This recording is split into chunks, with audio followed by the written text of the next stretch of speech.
Snoop Dogg, man, he did an interview with Gilly the Kid and Wallow, and he said that he wanted to take over Death Row because he felt like it was being mismanaged.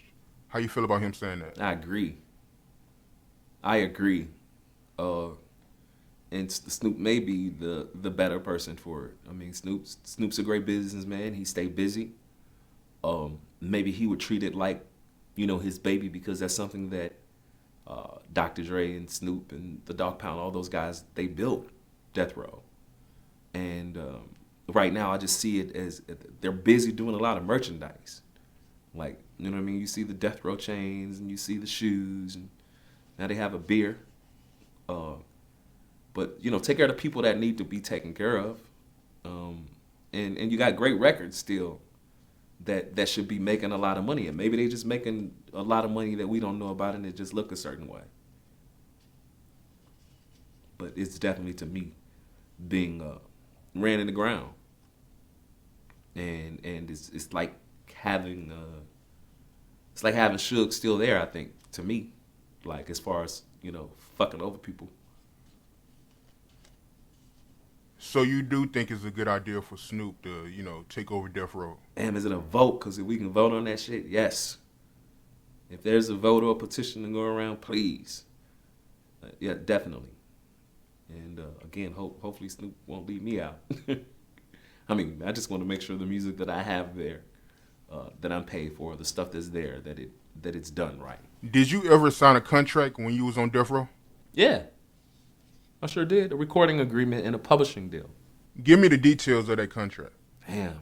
I just remember it being, I was a minor then. So I knew that it could only last so long. I think it was a 7-year deal. I think I owed about 3 albums. And the advance that Suge and them gave me wasn't the advance that Interscope gave them. What I mean by that shit, if Interscope gave them $275,000, they gave me $25,000 out of it. I think $375,000, whatever the number was. I'd be scared to say numbers because y'all, the facts checkers. But yeah, man, none of the stuff they ever. I wish I could see it now. Nobody can pull up the contract so we can kind of match it with what's old or with what I done. But it was a basic contract. The faulty part was the money that they got initially. So who was supposed to pay you your royalties? Afeni or Suge Knight? So I was obviously signed to Death Row Records, and my publishing was through Suge as well, Suge Publishing.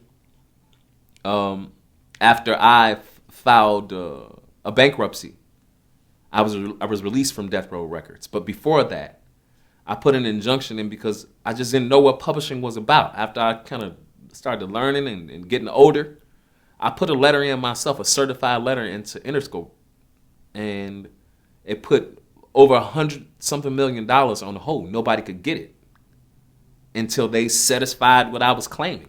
I was making claim to material. I was making claim that I wasn't, giving my just due, so to say, and they had so long to fix it.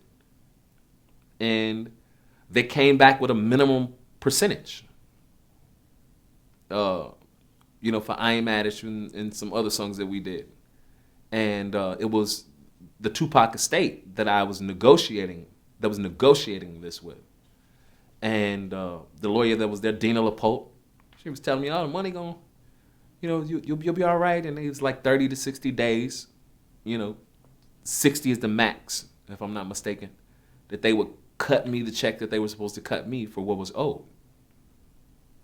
30 days went by, nothing. 60 went by, nothing. 90 days, I put another letter in to them and a call in to them, and Dina told me that they paid my part to Suge. They was like, oh, we gave it to Suge. And at that time, it was fighting for the Tupac estate and to get money that Suge was owed. I just didn't understand that answer. And then later on, when Suge was like, shit, you settle for that amount on I Ain't Mad at You? Ain't no motherfucking way. And he was trying to go get the money and something else from them then. And to me, it kind of showed that, he didn't have nothing to do with it. It was just some backdoor record company shit that had happened. If I'm not mistaken, I think Afeni, she had to sue Suge Knight for Tupac money, right? Right, exactly. And she won? Yeah. and you turn around and gave him my check?